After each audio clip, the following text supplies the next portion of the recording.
Assalamualaikum warahmatullahi wabarakatuh. Alhamdulillahi rabbil alamin. Wa bihi nasta'inu ala umuri dunya waddin. Wassalatu wassalamu ala asrafil anbiya'i wal mursalin wa ala alihi wa ashabihi wa man tabi'ahum bi ihsanin ila yaumiddin. Asyhadu an la ilaha illallah wahdahu la syarikalah wa asyhadu anna Muhammadan abduhu wa rasuluh.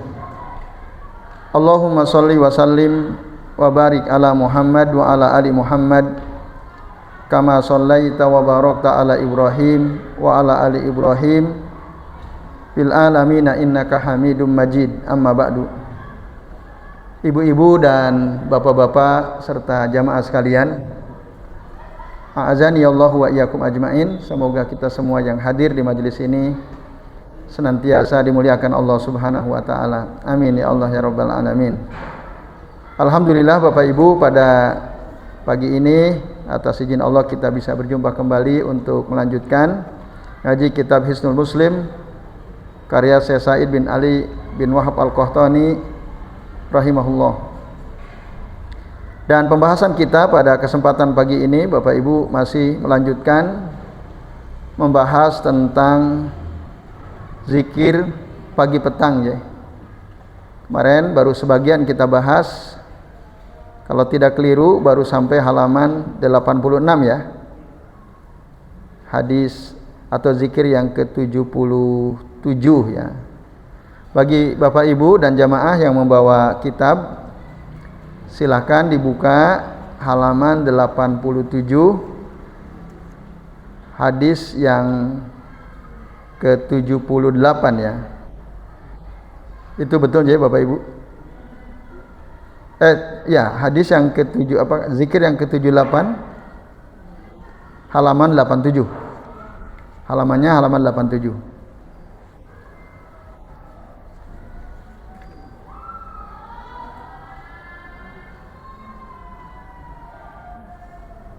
Sampun ketemu Bapak Ibu?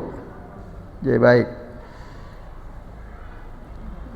Di antara rangkaian zikir pagi petang yang dianjurkan dan diajarkan oleh Rasul sallallahu alaihi wasallam adalah Allahumma bika asbahna wa bika amsayna wa bika nahya wa bika namutu wa ilaikan nusyur.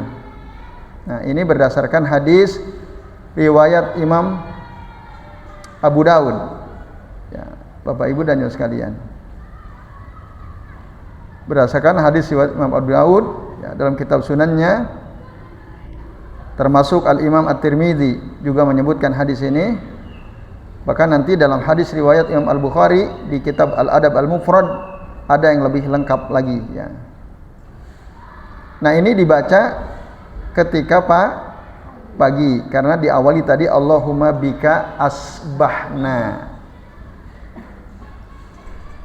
Maka di dalam hadis riwayat Imam Al-Bukhari, beliau menyebutkan di kitab Al-Adab Al-Mufrad riwayat dari Abu Hurairah radhiyallahu anhu.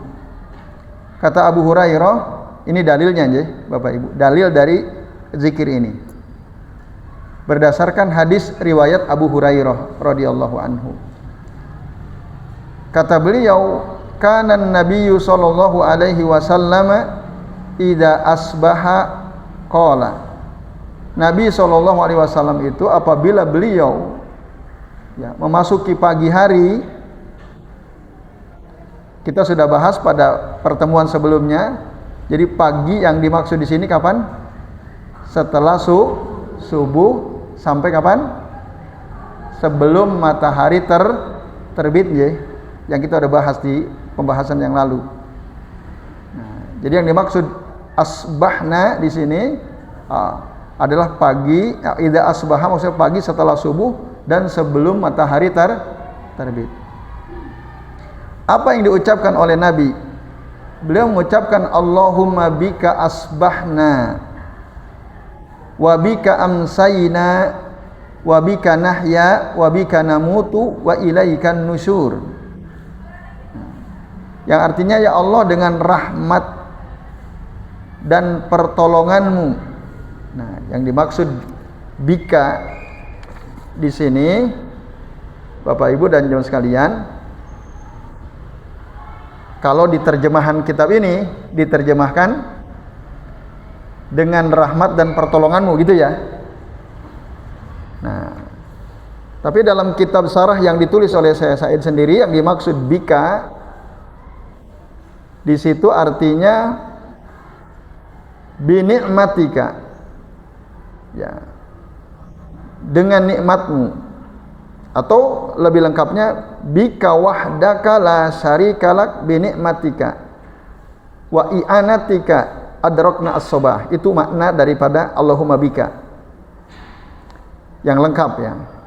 Jadi Allahumma ya Allah, bika itu ya, bika wahdak, dengan engkau saja, la syarikalak, tidak ada sekutu bagimu, binikmatika, dengan nikmatmu, wa i'anatika, dan dengan pertolonganmu, adrakna as-sobah, kami mendapatkan waktu pagi gitu. Ini pengakuan dari kita ya. Jadi dengan tentu kuasa Allah Subhanahu wa taala, dengan nikmat Allah taala, dengan pertolongan Allah taala, kita bisa sampai masuk di pagi hari. Betul je Bapak Ibu? Iya. Kalau bukan karena nikmat Allah, bukan karena pertolongan Allah, bukan karena kuasa Allah, tidak mungkin kita bisa masuk waktu pagi ya. Mungkin kita bisa jadi malamnya meninggal gitu. Pas pagi itu suatu nikmat yang harus kita akui. Maka kita diajarkan untuk mengucapkan Allahumma bika asbahna. Nah, wa bika amsayna juga begitu ya. Ketika ya Allah, dengan kuasamu, dengan nikmatmu, dengan pertolonganmu, kami memasuki waktu sore. Itu yang dimaksud Allahumma bika. Bapak Ibu dan jamaah sekalian, kami terjemahkan utuh dulu ya. Jadi Allahumma bika asbahna wa bika amsayna. Ya Allah, tadi ya penjelasan kata bika, dengan kuasa, nikmat dan pertolonganmu kami memasuki waktu subuh, waktu pagi. Wa bika amsayna, sama ya, dengan kuasa, nikmat dan pertolonganmu kami memasuki waktu sore. Kalau di kitab terjemah dengan apa tadi, rahmat dan pertolonganmu kami memasuki waktu sore. Kalau amsayna ya.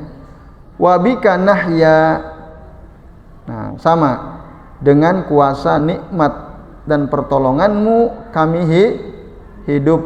Wa bika namutu, sama tadi, dengan kuasamu, dengan nikmatmu, dengan pertolonganmu ya, kami juga meninggal atau kami mati ya. Itu. Wa ilaika an-nusyur, dan hanya kepada engkaulah kami dibangkitkan. Di alam kubur nanti, di hari akhir kita akan dibangkitkan. Nah, jadi dan kepadamu kebangkitan kami ya. Dan tentu semua makhluk ya. Wa ilaika an-nusyur. Itu kalau pagi. Kalau sore, bedanya di bawah ada catatan kaki ya. Kalau sore hari membaca di poin yang ke-95 itu ya. Allahumma bika amsayna wa bika asbahna wa bika nahya wa bika namutu wa ilaikal masir. Ada dua perbedaan di awal sama di akhir. Di awal dirubah, yang tadinya asbahna menjadi amsayna. Yang terakhir wa ilaika nusur kalau pagi, kalau sore wa ilaikal masir. Apakah ada perbedaan? Ada, nanti kita akan bahas. Lalu apa penjelasan daripada zikir ini? Ini hadis tadi yang lengkap disebutkan oleh Imam Al-Bukhari dalam kitab Al-Adab Al-Mufrad. Jadi beliau menyebutkan dua-duanya. Apabila pagi Rasul mengucapkan ini, apabila sore beliau mengucapkan tadi Allahumma bika amsayna dan seterusnya. Ini juga diriwayatkan oleh Imam Ahmad, oleh Al-Imam At-Tirmidzi, oleh Al-Imam An-Nasai, oleh Ibnu Sini dan Al-Imam An-Nasai dalam kitab As-Sunan Al-Kubra ya. Semua meriwayatkan dengan redaksi yang mirip ya. Sama. Pagi dan sore tadi bunyinya seperti yang tadi kita sudah bacakan. Nah, Bapak Ibu dan jamaah sekalian, a'azanillahu wa iyyakum ajmain. Penjelasan daripada zikir ini yang pertama tadi ya, Allahumma bika, kita udah jelaskan makna bika tadi. Itu dengan kuasanya Allah yang tidak ada sekutu baginya, dengan nikmatmu dan dengan pertolonganmu. Itu makna bika. Jadi yang perlu ibu bapak garis bawahi kata bika itu ya, keterangannya tadi. Kalau di kitab bapak ibu yang diterjemahkan itu dengan rahmat dan pertolonganmu.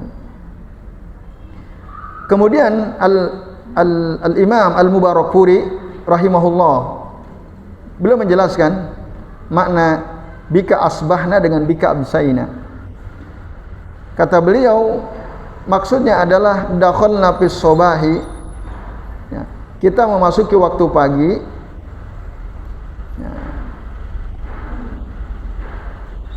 Nah ini dan termasuk waktu sore itu ya, dengan mengucapkan kata Allahumma bika asbahna atau amsayna, ini artinya asbahna multabisina bihifzika wa magrumina bi ni'matika. Jadi kami memasuki waktu pagi atau sore, yang dimaksud bika di sini ya, senantiasa berada dalam penjagaanmu, bihifzika dengan penjagaanmu, magmurina bi ni'matika, tenggelam dalam nikmatmu, mustagilina bi zikrika, sibuk dengan berzikir kepadamu, musta'inina bismika, meminta tolong dengan namamu, masmulina bi taufiyatika atau bi taufikika ya, berada dalam liputannya atau cakupan taufikmu, mutaharrikina bihaulika wa quwwatika, dan kami bergerak karena ya, usaha dan kekuatan darimu, karena usaha dan kekuatan yang berasal darimu, mutaqallibina bi iradatika wa qudratika, dan kami ya bergerak berdasarkan keinginan dan kekuasaanmu. Itu makna atau tafsir dari kata Allahumma bika asbahna atau Allahumma bika amsayna menurut keterangan Syekh Al-Mubarakfuri rahimahullah. Jadi Bapak Ibu ya, ketika kita masuk pagi atau sore hari itu karena kita dijaga oleh Allah ya, tenggelam dalam nikmat Allah. Ini banyak sekali nikmat yang Allah berikan pada kita. Lalu ya, kita berharap sibuk ya dengan senantiasa berzikir kepada Allah, memohon pertolongan dengan nama Allah, berada dalam cakupan taufik dari Allah, dan kita bergerak karena ya, usaha dan kekuatan yang berasal dari Allah, termasuk karena keinginan, kehendak dan kuasa Allah Subhanahu wa ta'ala. Itu penjelasan makna Allahumma bika asbahna wa bika amsayna. Kemudian wa bika nahya wa bika namut. Nah, ini Bapak Ibu dan jamaah sekalian, Artinya kata Syekh Al-Mubarakfuri, wabika nahya wabika namut itu artinya kita ini hidup karena dihidupkan oleh Allah Ta'ala dan mati dimatikan oleh Allah Subhanahu wa Ta'ala. Yastamiru haluna ala hadza fi jami'i al-awqat wa sa'iri al-ahwal. Keadaan kita terus menerus seperti itu di sepanjang waktu, di seluruh keadaan. Artinya kita kalau hidup berarti yang menghidupkan Allah, kalau mati yang mematikan Allah, begitu seterusnya. Nah, ini pengakuan dari kita dalam zikir ini. Kemudian yang terakhir, apa beda wa ilaikan nusyur? Kalau pagi ya, kalimat penutupnya wa ilaikan nusyur. Kalau sore, kalimat penutupnya apa? Wa ilaikal masir. Nah, wa ilaikan nusyur itu nusur itu artinya Bapak Ibu kebangkitan ya. Jadi hanya kepada Engkau semua makhluk itu dibangkitkan, keluar dari bumi dan manusia semua akan dibangkitkan untuk dihisab, lil hisab ya. Yub'asun nasu lil hisab. Nah, jadi kata an-nusur itu dari kata nasyara, bangkit, nusyira, dibangkitkan. Ya. Kata nusur itu artinya idza asaba dal maut, jika seseorang itu hidup setelah kematian. Nah, itu namanya nusur. Ai nasarahullahu ai ahyahu. Allah membangkitkan, menghidupkan kembali. Itu wa ilaikan nusyur. Kenapa kalau pagi menggunakan istilah itu? Wa ilaikan nusyur. Karena ya ini tasbih ya sebenarnya, penyerupaan. Jadi orang kalau dia bangun di pagi hari setelah tidur, seakan-akan dia seperti bangkit ya. Tidur kita bangun, bangkit dari tidur kita. Karena ini pagi. Sebelumnya tidur dulu kan. Tidur pagi-pagi bangun. Nah, itu maka digunakan istilah wa ilaikan nusyur. Nah, sebaliknya kata al-masir itu artinya tempat kembali. Ya. Jadi hanya kepada Engkaulah kami atau semua makhluk kembali. Jadi saat dibangkitkan nanti kembalinya kepada Allah. Nanti Allah yang akan menentukan apakah ke surga atau ke neraka untuk manusia atau jin ya. Sementara kalau selain itu hewan itu akan jadi debu ya. Nah, Bapak Ibu dan Jemaah sekalian,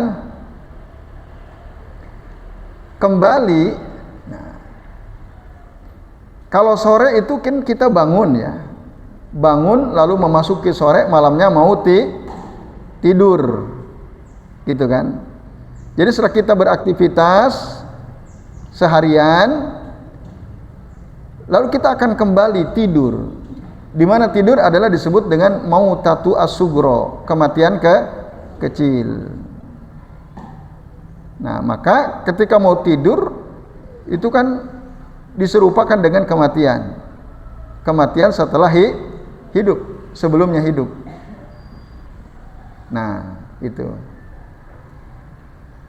Jadi manusia itu setelah dia beraktivitas seharian, setelah itu dia akan kembali tidur, di mana tidur itu mirip dengan kematian, bahkan disebut dengan al-mautatu as-sugro, kematian kecil. Makanya Rasulullah mengajarkan kepada kita kalau zikir sore penutup, kalimat penutupnya wa ilaika al-masir. Jadi jangan kebalik-baliknya Bapak Ibu. Nah, kalau pagi wa ilaikan nusur, kalau sore wa ilaikal masir. Itu penjelasannya. Masir kembali, nusur dibangkitkan, kebangkitan. Nah, apa faedah yang kita bisa ambil dari zikir ini Bapak Ibu. Yang pertama, ya, zikir ini atau hadis yang sebagai sumbernya tadi, baik riwayat Imam Al-Bukhari, At-Tirmidzi, An-Nasa'i dan yang lainnya menunjukkan semangat Nabi SAW untuk mengajari umatnya kaifiyatul irtibat al-qawi billahi azza wa jalla. Bagaimana supaya kita ini punya ikatan yang kuat dengan Allah azza wa jalla. Jadi setiap saat kita senantiasa terikat dengan Allah, selalu ingat sama Allah. Itu bangun kita ingat sama Allah, Allahumma bika asbahna. Mau tidur kita ingat sorenya Allahumma bika amsayna. Nah ini kan selalu terikat dia dengan Allah Ta'ala. Dia selalu ingat sama Allah Azza wa Jalla. Nah Nabi ngajarin kita supaya begitu. Jangan sampai kita hidup ini lupa sama Allah karena sibuk dengan aktivitas kita, sibuk dengan kegiatan kita. Kalau kita enggak zikir, berarti kita enggak ingat sama Allah Ta'ala. Nah makanya Nabi supaya kita itu ingat sama Allah terus, ajarin zikir. Nah, maka pada saat kita mengucapkan tadi Allahumma bika amsayna, itu ingat tadi Allah, dengan kuasamu tidak ada sekutu bagimu, dengan nikmatmu, dengan pertolonganmu ya Rabb, kami bisa memasuki waktu sore. Jadi ingat ke situ. Nah termasuk yang menghidupkan dan mematikan kita juga Engkau ya Rabb ya. Kita ingat sama Allah. Bika nahya wa bika namutu. Nah ini faedah pertama Bapak Ibu. Jadi Nabi sangat semangat mengajarkan umatnya untuk senantiasa terikat ya, punya ikatan yang kuat dengan Allah Subhanahu wa ta'ala. Jadi selalu ingat sama Allah. Yang kedua, zikir ini juga mengajarkan kita supaya kita mengakui ya'tarif ya. Na'tarif bisukri wahibin na'im atau wahibin ni'am, supaya kita mengakui dan kemudian bersyukur kepada Allah Sang Maha Pemberi nikmat, baik ya di malam maupun di siang hari gitu. Supaya kita bersyukur sama Allah, kan yang menolong kita hidup sampai masuk pagi, memasuki waktu sore, kita bisa hidup, itu semua karena Allah tadinya. Nah, kita mengakui bahwa ini adalah nikmat yang tentu harus disyukuri. Nah, ini Bapak-bapak dan Ibu-ibu serta jamaah sekalian, a'azani Allah wa iyyakum ajmain. Dan faedah terakhir dari hadis ini adalah, dari hadis dan zikir ini ya, adanya ketetapan ya, aqidatu al-ba'ats, keyakinan adanya hari kebangkitan ba'dal maut, setelah kematian, lil hisabi wal jaza, untuk dihisab dan diberi balasan gitu. Artinya kita harus yakin Bapak Ibu dan hadirin sekalian bahwa setelah mati itu akan hidup lagi gitu.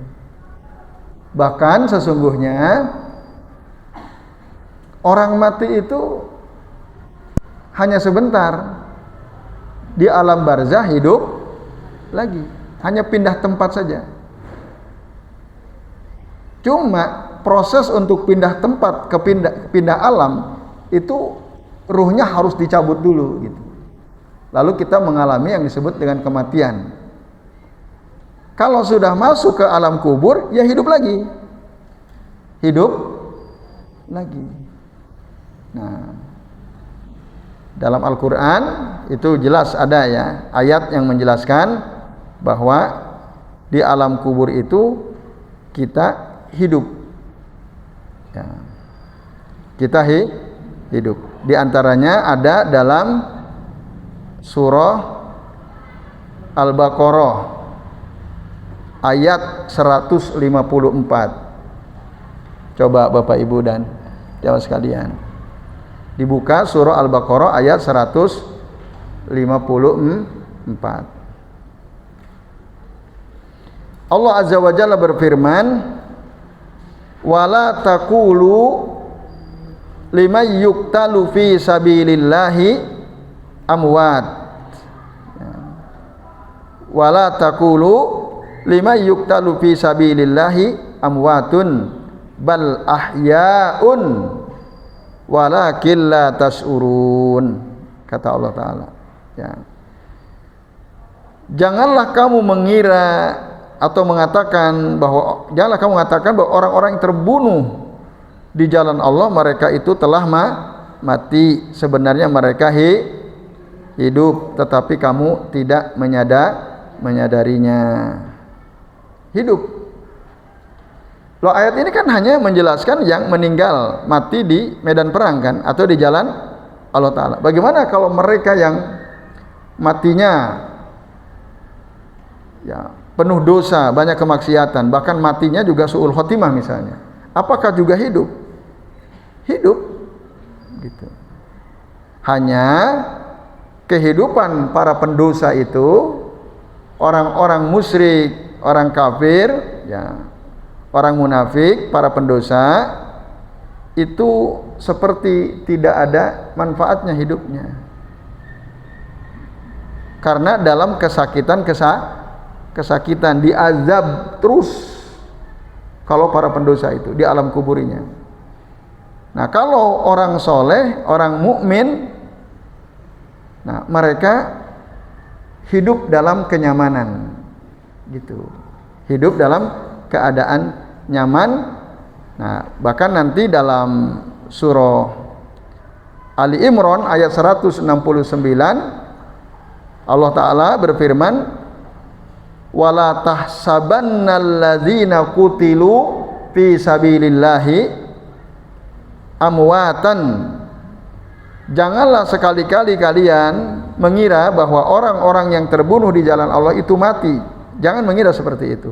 Bal ahya'un, tetapi mereka itu hidup. Wa inda rabbihim yurzakun, dan mereka diberi rezeki dari sisi Tuhan mereka, dari Allah Subhanahu wa Ta'ala.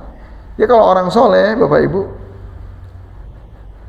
di alam kubur itu nikmat gitu.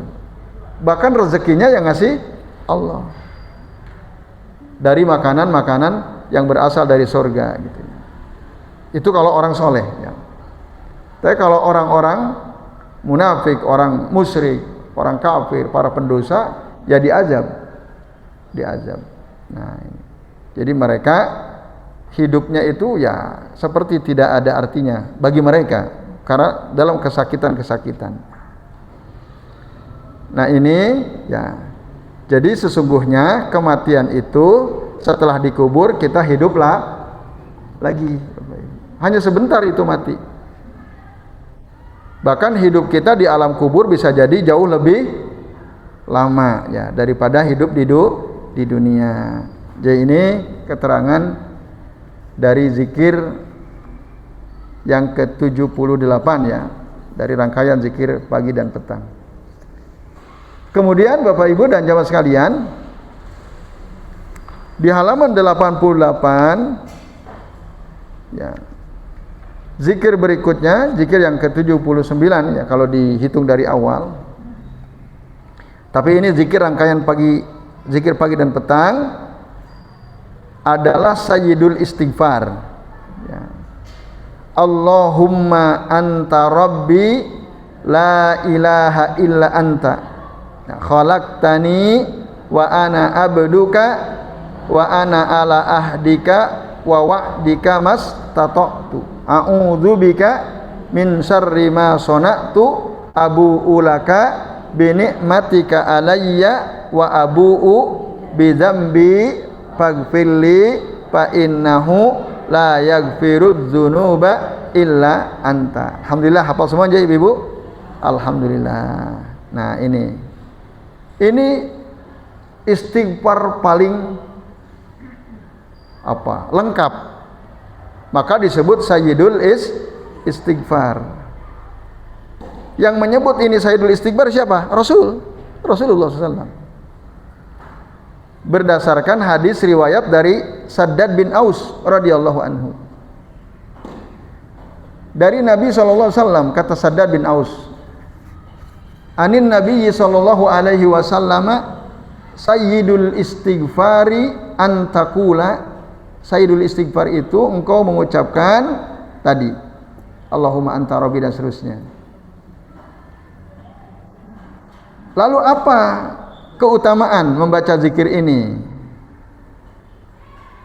Dalam hadis riwayat Imam Al-Bukhari diterangkan, kata Nabi SAW, wa man qalaha minan nahari mukinan biha, barang siapa yang mengucapkan sayyidul istighfar ya, dari waktu siang,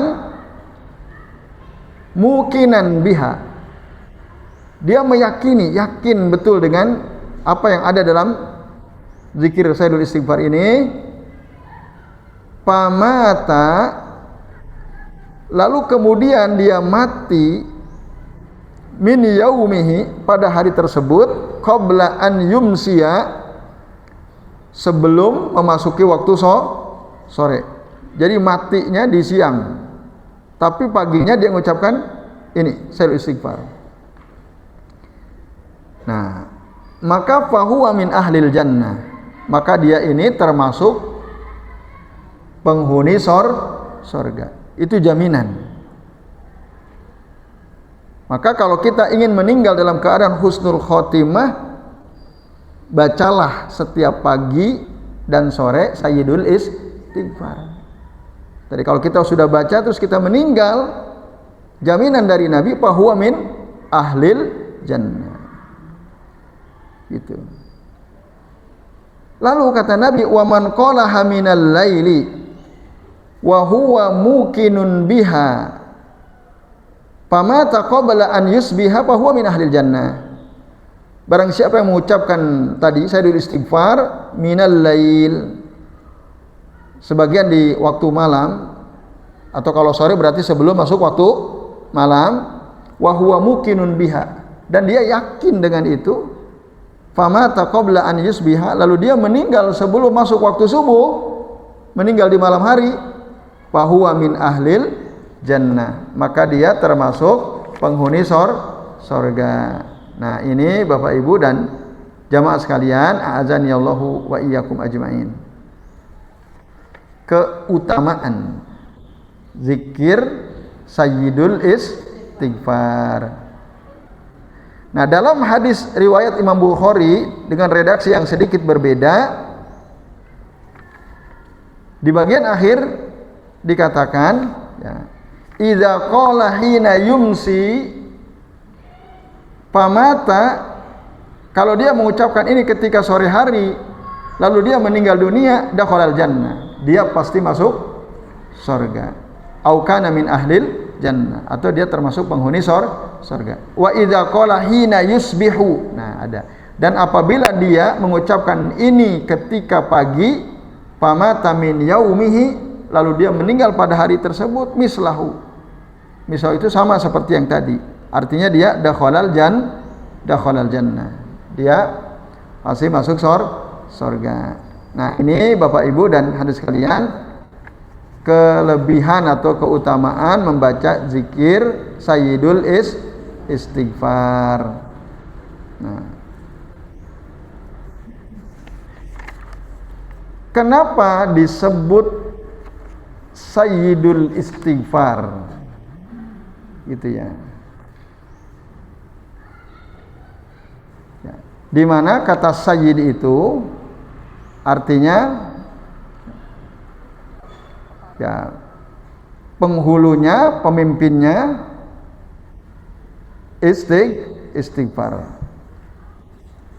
Itu, atau yang paling pokok dari istighfar itu adalah ini ya, yang disebut dengan sayyidul istighfar, Bapak Ibu dan sekalian. Karena menurut keterangan ya, sebagian ulama dalam istighfar ini ya tercakup semua bentuk tauhid ya, mulai tauhid rububiyah, tauhid uluhiyah. Nah, itu ada. Oleh karenanya dia disebut oleh Nabi dengan istilah Sayyidul Istighfar. Itu Bapak Ibu dan jemaah sekalian, a'adzanillahu wa iyyakum ajmain. Ya. Jadi li'annahu faqa jami'a siyagil istighfar fil fadilah, kata saya Sa'id bin Ali bin Wahab Al-Qahtani. Karena dia melampaui ya, seluruh redaksi istighfar fil fadilah, pada keutamaan. Jadi semua istighfar banyak. Ada astagfirullah, ada astagfirullahal azim, ada Allahumma gfirli wa tub alayya innaka antat tawwabur rahim. Apalagi Bapak Ibu istighfar selain astagfirullah, astagfirullahaladzim, la ilaha illa anta. Ada enggak istighfar di situ? Enggak ada. La ilaha illa anta subhanaka inni kuntu minaz zalimin. Itu enggak ada istighfarnya. La ilaha illa anta, tiada Tuhan yang berhak disembah kecuali Engkau. Inni kuntu minaz zalimin, subhanaka, maha suci Engkau, inni kuntu minaz zalimin, sesungguhnya aku termasuk orang-orang yang zalim. Nah, tidak ada istighfarnya. Ada istighfar di mana? Apa yang Bapak Ibu tahu coba? Selain astagfirullah, astagfirullahaladzim, Allahumma gfirli wa tub alayya innaka antat tawwabur rahim. Apalagi? Allahumma gfirli wali walidayya, itu istighfar. Terus apa tadi Bu? Astaghfirullah wa atubu ilaik. Ya, itu juga istighfar. Jadi banyak redaksi istighfar itu. Dan itu ada dalam Al-Qur'an, dalam sunnah. Tapi yang paling lengkap itu Sayyidul Istighfar ini gitu. Karena apa tadi? Faqa jami'a siyagil istighfar fil fadilah wa jama'a baina ma'ani ar-rububiyah wal uluhiyah wal ubudiyah. Karena di dalam Sayyidul Istighfar itu terkumpul semua makna ya, tauhid rububiyah, uluhiyah, ubudiyah. Termasuk wal i'tirafu bit taksir. Pengakuan bahwa kita ini lemah, kita ini tidak maksimal dalam beribadah kepada Allah Ta'ala. Ada pengakuan itu. Nah, sekaligus ya, yang paling pokok adalah memohon ampunan. Gitu Bapak Ibu. Makanya dia disebut Sayyidul Istighfar. Samman Nabi sallallahu hadad du'a bi Sayyidil Istighfar. Nabi menamakan doa ini atau zikir ini dengan Sayyidul Istighfar. Nah, sekarang penjelasannya secara rinci. Pertama, Bapak Ibu dan jemaah sekalian, Allahumma anta rabbi. Nah, artinya ya Allah, anta rabbi, engkau adalah Tuhanku. Nah, ini pengakuan ya, kita mengakui bahwasanya Allah adalah Tuhan kita ya. Allahumma anta rabbi. Gitu. Jadi Allah yang mendidik kita, Allah yang memelihara kita. Kata Rabb itu ya, itu yang memelihara, yang mendidik, memberi rezeki, mematikan, menghidupkan kita adalah Allah. Nah, ini Bapak Ibu dan jemaah sekalian. Walaupun kata Rabb itu kadang-kadang digunakan untuk yang lainnya. Misalnya seorang ibu rumah tangga. Bahasa Arabnya apa? Rabbatul bait ya. Rabbatul bait. Kata Rabb, dari kata Rabb itu. Nah, yang apa? Memelihara rumah, mendidik anak. Nah, maka ada di kampus itu fakultas tarbiyah ya. Tarbiyah itu artinya pendidikan. Nah, ada at-tarbiyatu wa ta'lim, pendidikan dan pengajaran. Nah, Itu makna Rabb secara bahasa. Selain itu maksudnya tadi Allah, tapi bisa juga disandarkan kepada selain Allah gitu. Kata Rabb, misalnya Rabbud Dar, yang memelihara menjaga rumah. Rabbul Usrah, yang memelihara keluarga, yang mendidik keluarga, dan seterusnya. Nah, tapi ya ketika kita sandarkan kepada Allah, itu artinya berarti, nah ini yang disebut dengan rububiyatullah azza wa jalla.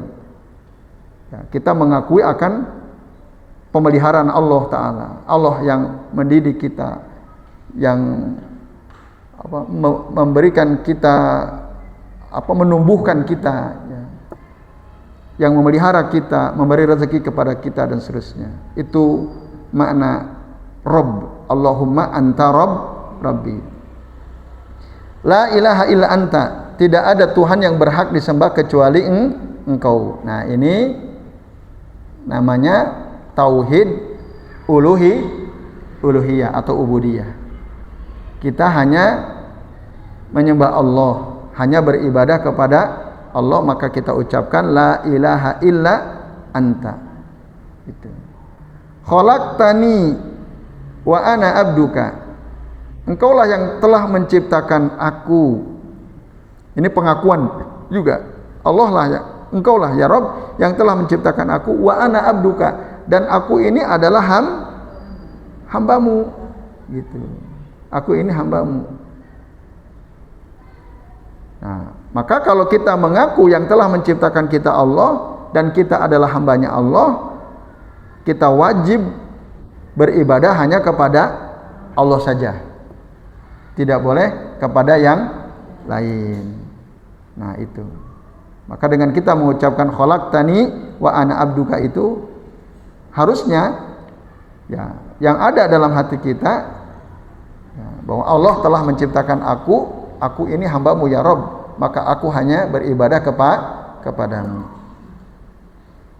Kemudian kalimat wa ana ala ahdika wa wa'dika.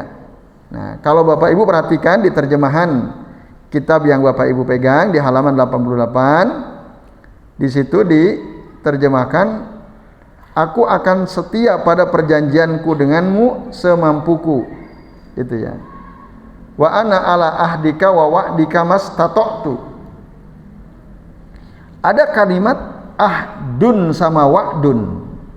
Nah, apa bedanya? Kalau diterjemahkan, itu diterjemahan ya, hanya diartikan apa? Aku akan setia pada perjanjianku denganmu semampuku.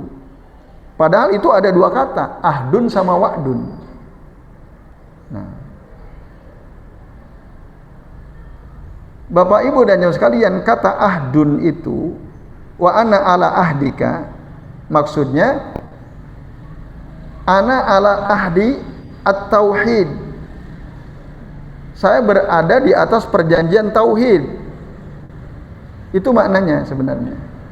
Jadi setiap kita ini mengakui bahwa kita berada di atas perjanjian tauhid. Dan ini disebutkan dalam Al-Quran surah Al-A'raf ayat 172.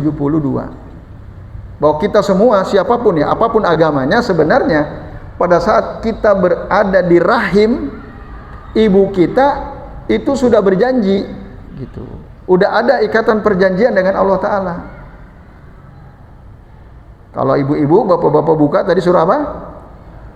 Al-A'raf ayat 172, coba buka. Nah, ini yang menerangkan kata ahdun.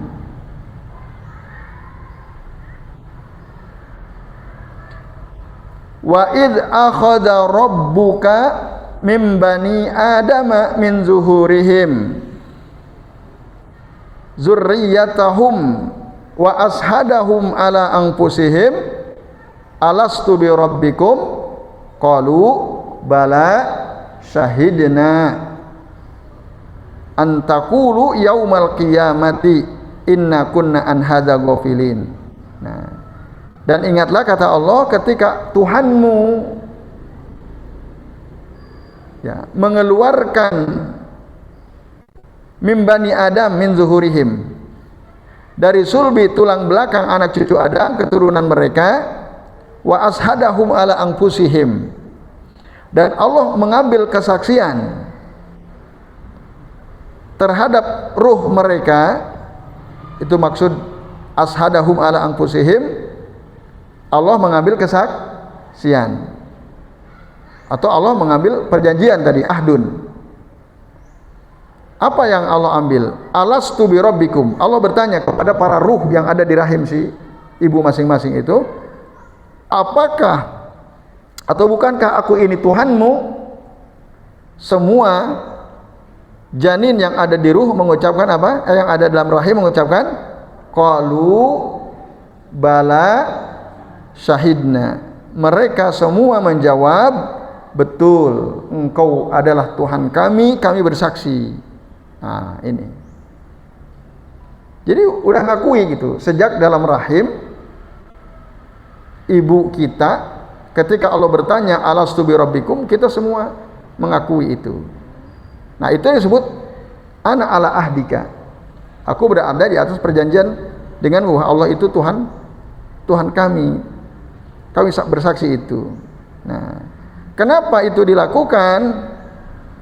Agar pada hari kiamat nanti kamu tidak mengatakan, kata Allah, inna kunna an hadza ghafilin, sesungguhnya ketika itu kami lengah terhadap hal ini. Supaya tidak ngomong begitu. Karena sejak awal itu sudah ditanya, alastu bi rabbikum, mereka semua menjawab qalu bala syahidna. Itu makna ala ahdika. Kemudian wa wa'dika. Nah, dan aku juga berada di atas janjimu. Nah, janjimu itu apa? Allah menjanjikan ya, bahwa barang siapa yang meninggal dunia tidak mensekutukan Allah, tidak berbuat syirik, tidak mensekutukan Allah dengan apapun, wa adda ma iftaradallahu alaihi, lalu dia melakukan semua apa yang Allah pardukan atasnya, an yudkhila al-jannah, Allah berjanji akan memasukkan dia ke dalam surga itu. Nah, kita berada di atas janji Allah. Gitu, bahwa Allah apa menjanjikan barang siapa orang yang meninggal dunia tidak melakukan kesyirikan, tidak mensekutukan Allah dengan apapun, melakukan semua apa yang Allah pardukan kepadanya, Allah janjikan dia akan masuk ke dalam surga.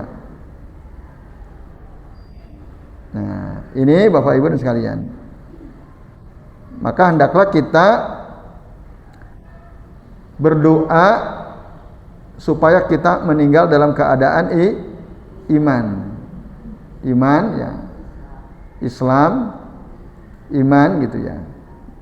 Maka di antara doa untuk jenazah itu gimana? Allahumma gfir li hayyina wa mayyitina wa ghaibina. Ada yang hafal enggak nih? Kadang bunyi ini. Ada yang hafal enggak doa ini? Allahumma gfir li hayyina wa mayyitina wa syahidina wa ghaibina ya, wa kabirina wa sogirina wa zakarina wa unsana. Allahumma man ahyaita minna, nah fa ahyihi alal Islam, wa man tawaffaitahu minna fatawaffahu alal iman. Artinya, ya Allah ampunilah orang-orang yang masih hidup di antara kami. Orang-orang yang sudah mati di antara kami ampuni ya Rabb.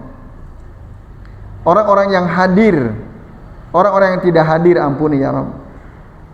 Kaum laki-laki dan kaum perempuan dari kami ampuni ya Rabb. Orang yang dewasa dan anak-anak dari kami ampuni ya Rabb.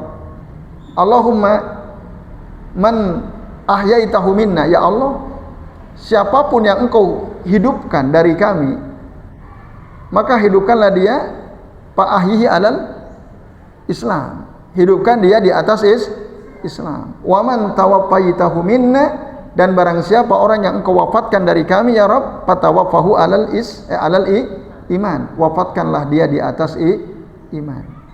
Ini di antara doa Nabi ketika mendoakan jenazah. Belum pernah Bapak Ibu baca doa ini? Kok belum pernah, kenapa? Belum tahu ya. Taunya gimana? Allahumma gfir lahu warhamhu wa'afihi wa'fu anhu. Terus wa akrim nuzulahu wa wasi madkhalahu wagsilhu bil ma'i wassalji wal barad. Kemudian wa naqqihi minal khataya kama naqqaitas saubal abyad minad danas. Terus Allahumma abdilhu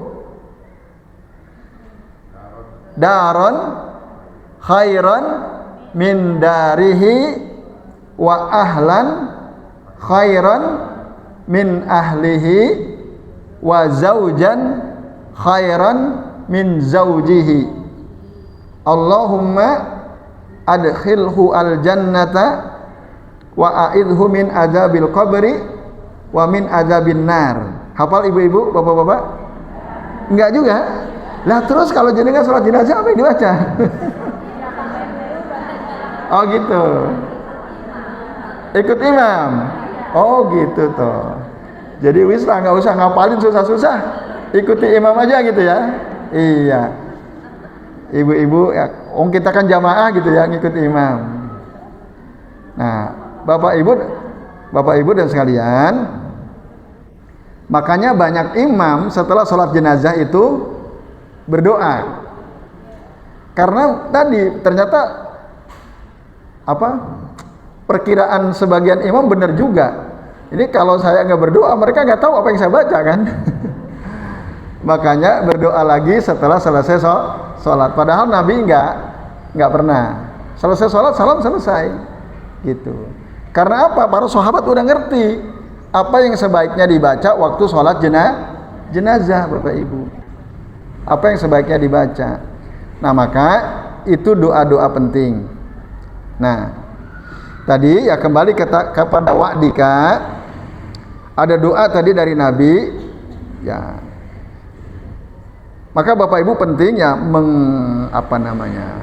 berusaha lah ya menghafalkan doa-doa waktu sholat jenazah. Oh susah ngapalinya. Kenapa Bu, Pak? Wong kejadiannya kan jarang-jarang, nggak setiap hari kan gitu. Ya sekarang hafal, besok lali, lupa lagi. Wong jarang diamalkan kan begitu ya Bapak Ibu ya. Biasanya sesuatu yang jarang diamalkan kita sering lupa. Betul sekali memang itu. Nah maka tadi seperti kata Bu Kartika, pas ada meninggal ngapalin dulu ya.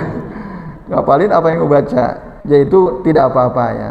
Tapi memang tadi usahakan kita paham apa yang disunahkan ketika kita sholat jenazah, yaitu memang perlu diulang-ulang ya. Kalau kami di kampung kami itu ada pengajian rutin. Sebelum pengajian seperti ini ada hafalan-hafalan ya, termasuk hafalan doa-doa waktu sholat jenazah itu diulang-ulang setiap sepekan sekali. Nah, karena ini penting gitu. Jadi ini Bapak Ibu dan hadirin sekalian, a'adzanillahu wa iyyakum ajmain. Nah, sekaligus kami ingin sedikit memberikan catatan.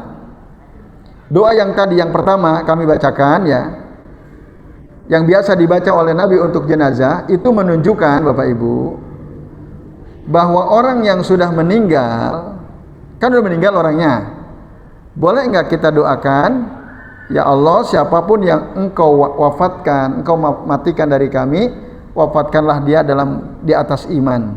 Boleh nggak? Padahal orangnya sudah meninggal. Boleh atau tidak? Boleh, wong Rasul mengamalkan itu.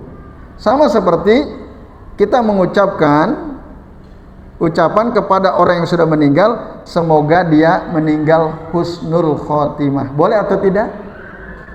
Boleh atau tidak? Ada yang boleh, ada yang nggak boleh. Alasannya nggak boleh apa? Karena sudah meninggal. Tadi kan Nabi mendoakan untuk orang meninggal kan? Ya Allah, wafatkanlah siapapun yang meninggal dari kami, wafatkan di atas iman. Orangnya sudah meninggal. Tapi Nabi mendoakan seperti itu. Nah, ini dalil Bapak Ibu bahwa kita mendoakan seseorang yang sudah meninggal, semoga dia meninggal husnul khotimah, itu boleh gitu. Kalau orang yang mengatakan nggak boleh, nggak punya dalil kecuali akal. Nggak ada larangan dalam hadis, dalam dalil. Ada memang beberapa ustadz mengatakan, kalau orang meninggal kok didoakan semoga husnul khotimah. Ya tidak relevan kan gitu. Orang sudah mati. Kalau mau doakan sebelum mati. Jadi pas kita jenguk, Bu, semoga kamu husnul khotimah. Kamu doakan saya cepat mati. Kan nggak ada yang berani juga ngomong begitu kan. Nah, jadi tidak mengapa Bapak Ibu. Ini perlu kami tegaskan, tidak masalah. Misalnya ada teman kita, saudaranya, keluarganya meninggal, kita doakan, Bu, semoga keluarga jenengan, orang tua jenengan meninggal husnul khotimah. Orang yang sudah meninggal, nggak masalah. Kan itu harapan kita, doa kita. Kan udah lewat, nggak ada masalah. Karena Nabi pun tadi mendoakan orang yang sudah meninggal. Semoga siapapun yang engkau wafatkan dari kami, diwafatkan di atas iman. Man tawafaitahu minna fatawafahu alal iman. Orang yang sudah meninggal. Jadi ini Bapak Ibu. Jadi tadi ya, orang mengatakan enggak boleh, itu enggak punya dalil kecuali dalil akal. Nah, kita harus kembali kepada sunnah. Dalam sunnah tadi mengisyaratkan bahwa itu boleh. Jadi apa, Bu? Doa Nabi tadi ya, kami ulangi. Di antara doa Nabi yang beliau sering baca waktu mendoakan jenazah adalah Allahumma gfir li hayyina wa mayyitina wa syahidina wa ghaibina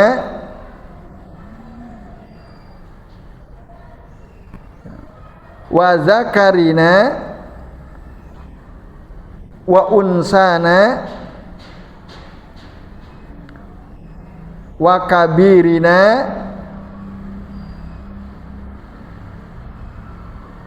wa sogirina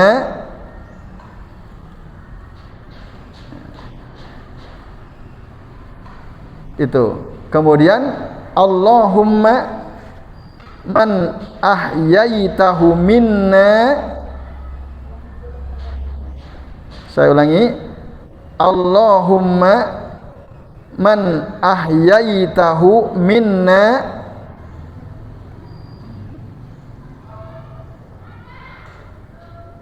sampun fa ahyihi alal iman.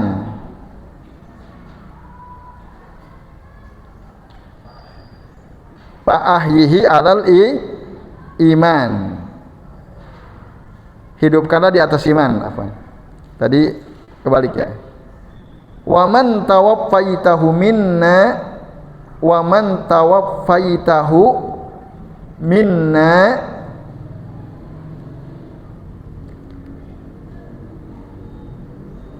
patawaffahu alal Islam.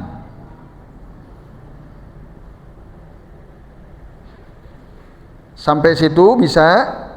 Atau dalam riwayat Abu Daud ada tambahan, Allahumma la tahrimna ajrahu. Allahumma la tahrimna ajrahu wa la tudillana ba'dahu. Wa la tudillana ba'dahu. Udah sampai situ. Berdasarkan hadis riwayat Abu Daud, redaksinya dari riwayat Abu Daud, At-Tirmidzi, wan Nasa'i, wa Ibnu Majah, wa Ahmad. Dan hadis ini hadisun sahih, ya, disahihkan oleh Syekh Al-Albani dalam kitab Sahih Abu Daud, Sahih Sunan Abi Daud. Nah, ini Bapak Ibu, di antara doa waktu sholat jenazah, mendoakan si mayit. Dan sekaligus ini sebagai dalil apa tadi? Bahwa kita mendoakan orang yang sudah meninggal dengan husnul khotimah itu boleh. Karena tadi, ya Allah, siapapun yang engkau wafatkan dari kami, wafatkan di atas Islam. Sudah wafat, tapi nggak masalah, Nabi mendoakan seperti itu. Nah itu, jadi ini ya.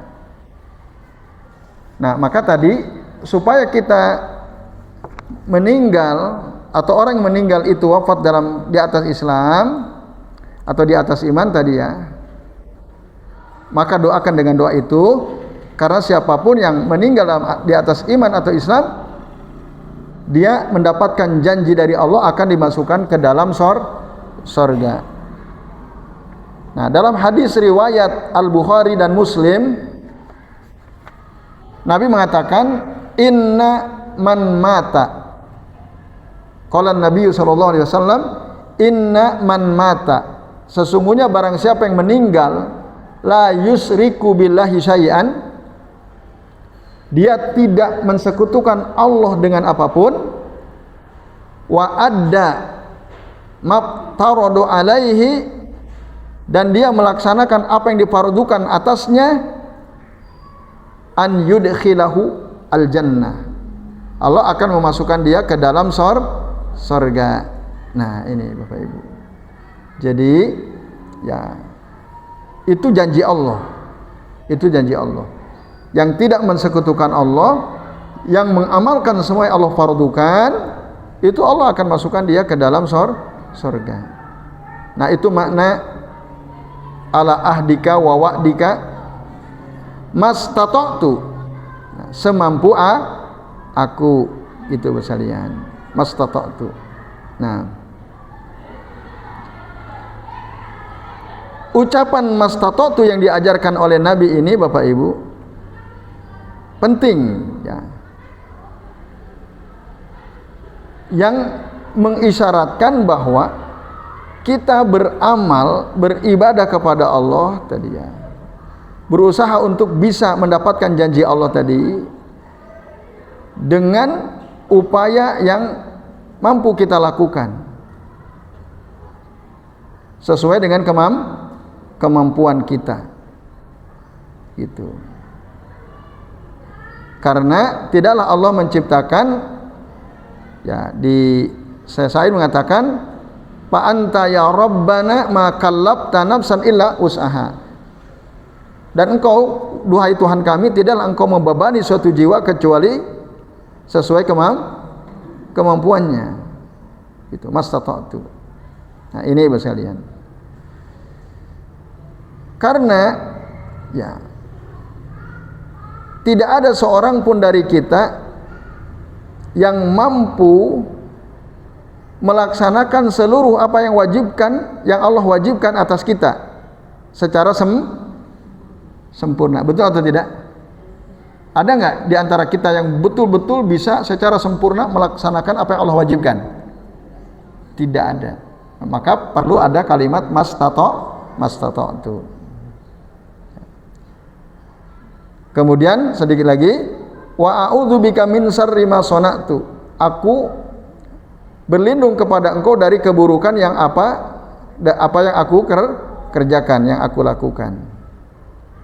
Nah, ini Bapak Ibu dan sekalian, karena kita ini mungkin berbuat baik, dengan itu kita diberi pahala, atau mungkin juga di antara kita ini berbuat buruk, kemudian akan diazab oleh Allah Subhanahu wa ta'ala gitu. Nah kita mohon perlindungan kepada Allah agar kita ini tidak melakukan keburukan, atau kalaupun toh kita melakukan keburukan, kita mohon sama Allah tadi perlindungan dari azab disebabkan karena keburukan yang kita lakukan itu Bos sekalian. Karena setiap kita berpotensi melakukan keburukan. Maka berdoalah dengan ini, a'udzubika min syarri ma sana'tu. Lalu abu ulaka bi nikmatika alayya wa abu ubidzambi. Aku ya mengakui nikmatmu kepadaku.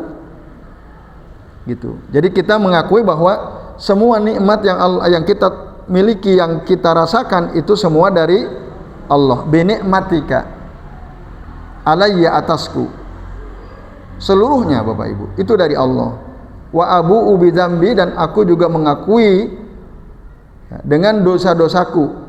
Jadi Allah udah ngasih kita banyak nikmat, tapi juga aku berdosa ya. Ngaku abu ubidzambi. Nah, baru setelah itu ya, Rasul mengajarkan kita untuk mohon ampun. Faghfirli, ampunilah aku. Fa innahu la yaghfirudz dzunuba illa anta. Sesungguhnya tidak ada yang bisa mengampuni dosa-dosa kecuali Engkau ya Allah. Itu maknanya, makna dari sajidul istighfar. Jadi ini Bapak sekalian, nah, maka kesimpulan atau faedah yang kita bisa ambil dalam zikir ini, kita menetapkan kerububiyahan Allah Ta'ala, kemudian keuluhiyahan Allah Ta'ala. Maka ada ucapan Allahumma anta rabb. Itu pengakuan terhadap kerububiyahan Allah. Mana pengakuan terhadap keuluhiyahan Allah? La ilaha illa anta, di situ. Nah, ini sekalian. Yang kedua, dalam zikir ini ada petunjuk bahwa yang wajib dilakukan oleh setiap hamba itu senantiasa hati-hati gitu dari azab Allah dalam setiap keadaan. Dalam setiap keadaan. Nah, hati-hati ya dari berbuat dosa yang menyebabkan kita mendapat azab Allah. Karena siapapun orangnya sangat mungkin tadi berbuat buruk ya, berbuat dosa. Dan faedah lainnya Bapak Ibu, Sayyidul Istighfar ini mengajarkan kita untuk senantiasa memohon perlindungan dari keburukan amal-amal kita tadi. A'udzubika min syarri ma sana'tu. Karena tadi kita semua berpotensi untuk melakukan keburukan, mohonlah perlindungan kepada Allah. Dan yang terakhir, ya, sebagaimana tadi disebutkan tentang keutamaan atau fadilah ya, fadilah daripada zikir Sayyidul Istighfar ini adalah apa tadi? Dijamin masuk surga. Kalau apa? Kalau dia ya yakin gitu, mukinan biha, itu tadi kata Nabi SAW. Nah, kalau kita baca di pagi hari, meninggal sebelum sore, min ahlil jannah. Kalau kita baca di sore hari sebelum tidur, meninggal di malam hari, maka jaminan bahwa kita min ahlil jannah, kata Rasulullah Sallallahu Alaihi Wasallam. Jadi baik Bapak Ibu dan jamaah sekalian, a'adzani Allah wa iyyakum ajmain. Sementara ini yang bisa kita bahas ya. Jadi sampai zikir yang ke-79 ya. Ini sudah jam 10 lewat 2 menit, tapi insya Allah kami tetap sediakan waktu bila mana ada yang mau bertanya, kami persilahkan. Monggo Bu. Terima kasih Bu ya. Yang pertama,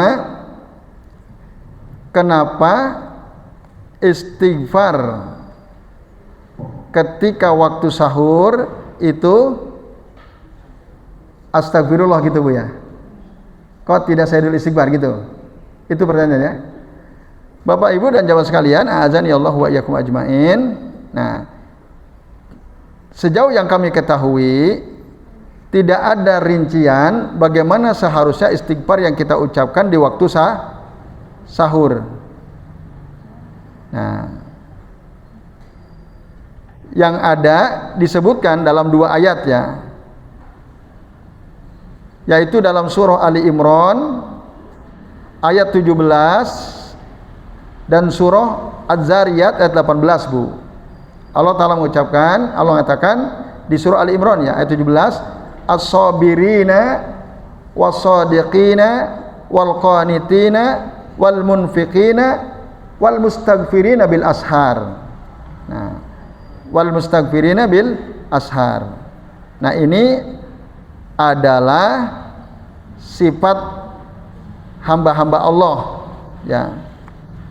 Yang baik adalah mereka orang-orang yang sabar, orang-orang yang shodikin, jujur, yang taat, yang suka berinfak, yang suka beristighfar di waktu sahur. Itu yang Allah sebutkan, wal mustaghfirina bil ashar. Kemudian dalam surah Az-Zariyat ayat 18, wabil asharihum yastaghfirun. Di waktu sahur, orang takwa itu ciri-cirinya diantaranya wabil asharihum yastaghfirun. Di waktu sahur mereka beristighfar.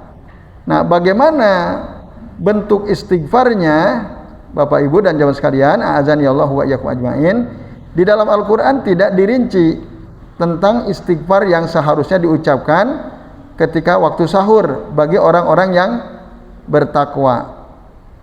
Maka dengan demikian, karena tidak ada rincian, ya Bapak Ibu dan jamaah sekalian, kita bisa ya mengucapkan istighfar dengan redaksi apapun, gitu. Dengan redaksi apapun. Bahkan dalam hadis Nabi dikatakan begini. Qala Nabi sallallahu alaihi wasallam, "Innallaha yanzilu kulla lailatin ila sama'id dunya." Sesungguhnya Allah itu turun setiap malam ke langit dunia, hina yabqa sulusul laili al-akhiri, ketika masih tersisa sepertiga malam terakhir.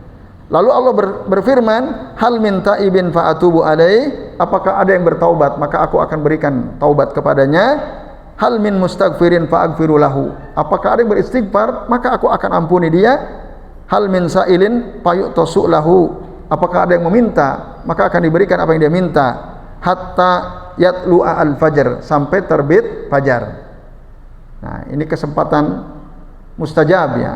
Di situ juga Nabi tidak menjelaskan bagaimana istighfarnya. Oleh karenanya bisa aja kita membaca di waktu sahur dengan sayyidul istighfar. Apalagi tadi dalam hadis yang pertama kami bacakan lagi ya, dari Shaddad bin Aus tadi, man qalaha minal laili. Tadi ya, ada kalimat wa man qalaha minal laili. Barang siapa mengucapkan sayyidul istighfar dari sebagian malam. Waktu sahur itu sebagian malam apa bukan? Iya. Jadi boleh Bu, waktu menjelang subuh, habis sholat tahajud, kita istighfarnya baca sayyidul istighfar. Allahumma anta rabbi la ilaha illa anta khalaqtani. Karena di situ ada kalimat minal lail, wa man qalaha minal laili wa huwa muqinun biha famata qabla an yusbiha fa huwa min ahlil jannah. Jadi itu Bu jawabannya. Jadi boleh dibaca sayyidul istighfar di waktu sahur. Karena ada isyaratnya itu. Berdasarkan hadis Bukhari dari Shaddad bin Aus radhiyallahu anhu. Kemudian yang kedua, berdoa setelah sholat jenazah. Ya, itu bukan sunnah. Artinya Nabi tidak pernah mencontohkan. Tidak ada riwayat yang menunjukkan bahwa setelah sholat jenazah Rasul berdoa, nggak ada. Kapan dong doanya? Waktu sholat, gitu. Waktu sholat. Jadi setelah selesai, assalamualaikum warahmatullahi, assalamualaikum, udah selesai. Ada nggak zikirnya? Nggak ada. Kalau sholat fardu ada zikirnya. Kalau sholat jenazah tidak ada zikir ba'da sholatil jenazah tidak ada. Doa pun tidak ada riwayat. Nah, cuma memang problemnya banyak di antara kita nggak ngerti kan gitu. Apa yang dibaca oleh, apa yang harus kita baca waktu sholat jenazah kan gitu. Nah, dari situlah ada sebagian imam wis tak baca wae ba'da sholat kan gitu. Mungkin supaya orang-orang ngerti ini yang dibaca gitu ya. Tapi biasanya ada doa-doa yang kurang relevan juga itu. Kan ada orang yang penting panjang doanya biar mantap kan gitu. Padahal sebenarnya itu harus fokus ikhlas mendoakan orang yang meninggal. Maka mau atau tidak mau Bapak Ibu, kita sebagai seorang muslim harus menghafal doa-doa waktu sholat jenazah itu. Jangan ngandalin imam. Iya, kalau ada imam yang bisa. Kalau imamnya yang pada datang, siapa ini imam? Siapa imam? Gak ada yang bisa. Akhirnya wis lah, yang penting Allahu Akbar 4 kali kan. Wong orang pada nggak tahu tuh kalau saya nggak baca kan. Nah, akhirnya nggak mendoakan apa-apa kalau kita nggak tahu. Nah, maka tadi karena ini jarang-jarang, triknya tadi. Oh, ada tetangga meninggal, ngapalin dulu tuh paginya. Sebelum takziah kita ngapalin dulu, gitu. Yaitu Bapak Ibu dan sekalian, supaya pada saat kita menyolatkan kita udah ngerti, oh doanya ini. Ya kalau memang tadi nggak bisa yang panjang-panjang, yang pendek tidak ada masalah ya. Semampu kita. Kan kalau dulu kecil diajarin Allahumma gfirlahu warhamhu wa'afihi wa'fu anhu, sampai situ aja kan. Ya itu maksudnya biar nggak ini, tidak membebani gitu ya. Kalau gitu pendek, insya Allah saya bisa ngapalin. Ya nggak masalah. Mastata'tum, semampu kita. Tapi tentu semakin sempurna semakin baik tentu saja. Jadi itu Bu. Jadi tidak ada doa setelah sholat jenazah. Nah itu bukan laisa min sunnah, minas sunnah, bukan bagian daripada sunnah. Wallahu a'lam bishawab. Monggo Bu Kartika.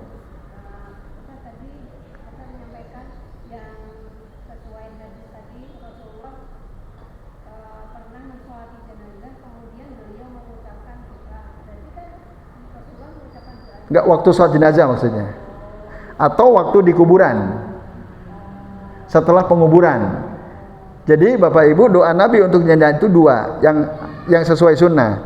Satu waktu sholat jenazah di dalam sholat, yang kedua setelah selesai dikubur, saya diuruk sebelum ditinggalkan itu didoakan. Nah itu. Nah di antara doa-doa yang biasa dibaca oleh Nabi adalah yang tadi itu. Jadi itu maksudnya Bu Kartika. Jadi terima kasih atas pertanyaannya ya. Jadi penegasan bahwa untuk mendoakan jenazah itu Bapak Ibu, yang diajarkan oleh Rasul, satu kapan? Waktu sholat jenazah. Yang kedua kapan? Setelah selesai dikuburkan. Itu. Karena kata Nabi dalam hadis sahih, istaghfiru li akhikum, mohonkanlah ampun untuk saudara kalian ini. Was'alu lahu at-tasbit, dan mohonkanlah untuk dia kepada Allah supaya dia diberikan kekokohan ketika menjawab pertanyaan malaikat munkar nakir.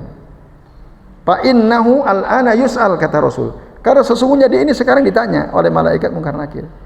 Maka doakan tuh, istaghfiru li akhikum was'alu lahu at-tasbit. Nah doanya ya sama dengan sholat jenazah, nggak masalah. Allahumma gfirlahu warham dan seterusnya. Nah cuma mungkin yang jarang, kalau ibu-ibu mungkin pernah mengantar jenazah sampai dikubur, pernah nggak? Ada yang pernah? Ada ya. Apa tuh yang dibaca oleh mbah kaum? Seperti sama kan sholat jenazah. Tapi ada yang sering dilupakan oleh yang mimpin doa, yaitu memohonkan supaya si jenazah ini diberikan kekokohan untuk menjawab. Itu ada doanya. Redaksinya memang Nabi tidak mengajarkan secara khusus. Maka kita bisa misalnya paling ringan, Allahumma sabbithu bil qauli sabit misalnya. Ya Allah, kokohkan dia dengan perkataan yang kokoh. Untuk apa? Mengamalkan hadis Nabi tadi. Was'alu lahu at-tasbit. Itu Bapak Ibu. Jadi kalau ibu-ibu misalnya tidak, ada sebagian ulama melarang ya ibu-ibu mengantar jenazah jika bersamaan dengan kaum laki-laki, supaya menghindari ikhtilat, campur baur. Nah maka kalau ada keluarga ibu, anak ibu, suami, saudara misalnya dikubur, itu nggak ada masalah. Orang sudah bubar, jenengan datang doakan gitu. Jadi itu Bu.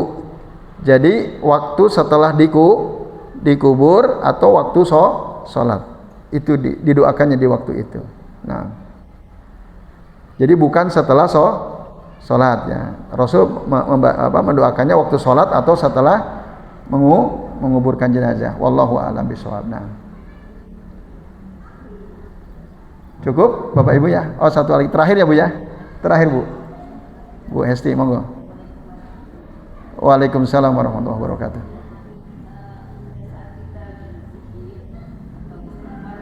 Ya.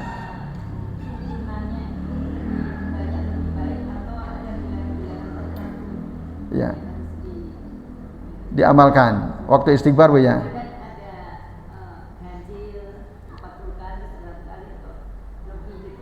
Ya. Oke, baik. Terima kasih Bu ya.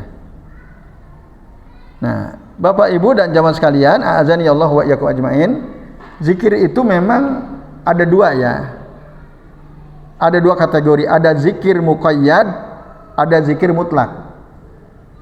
Zikir mutlak itu adalah zikir yang diajarkan Nabi. Nabi tidak memberikan ketentuan. Dibacanya di mana? Waktunya kapan? Jumlahnya berapa? Rasul tidak menentukan itu. Itu namanya zikir mutlak.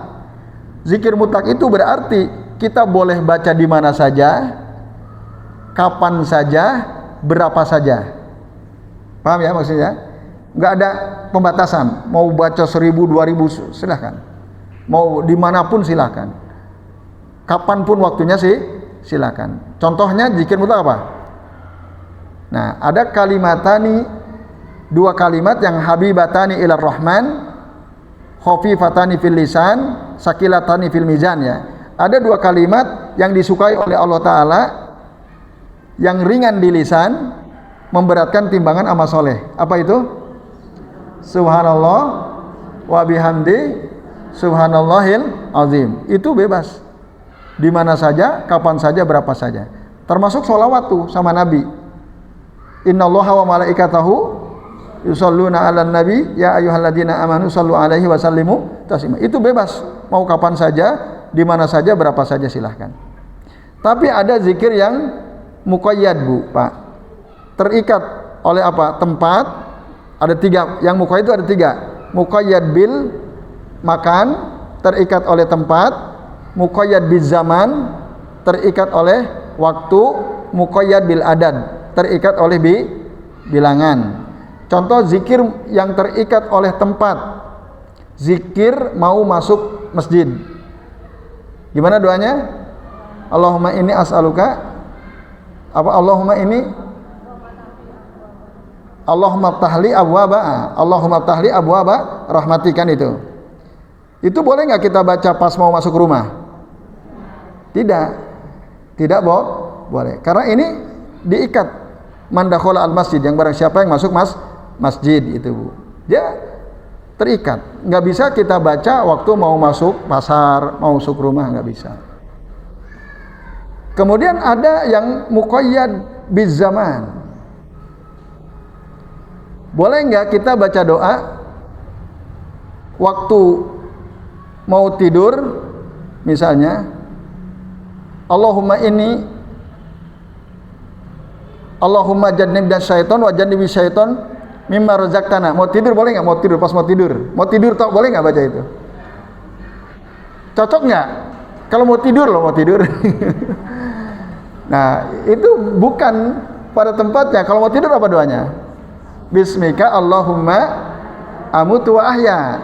Kalau yang tadi belum tidur itu ya, bacanya sebelum tidur itu pasti ya. Nah, itu contohnya. Jadi dia terikat oleh waktu tidur, oh baca doanya ini. Kalau mau misalnya hubungan suami istri, doanya tadi itu terikat oleh waktu. Kemudian yang terakhir terikat oleh bilangan. Contoh zikir setelah sholat istighfar berapa kali? Nah 3. Rasul Aisyah menyebutkan salasa marratin, 3 kali. Berarti boleh nggak setelah sholat zikirnya istighfarnya lebih dari 3? Tidak boleh gitu, karena terikat oleh waktu gitu Bu. Tapi istighfar itu ada yang mutlak, ada yang muqayyad.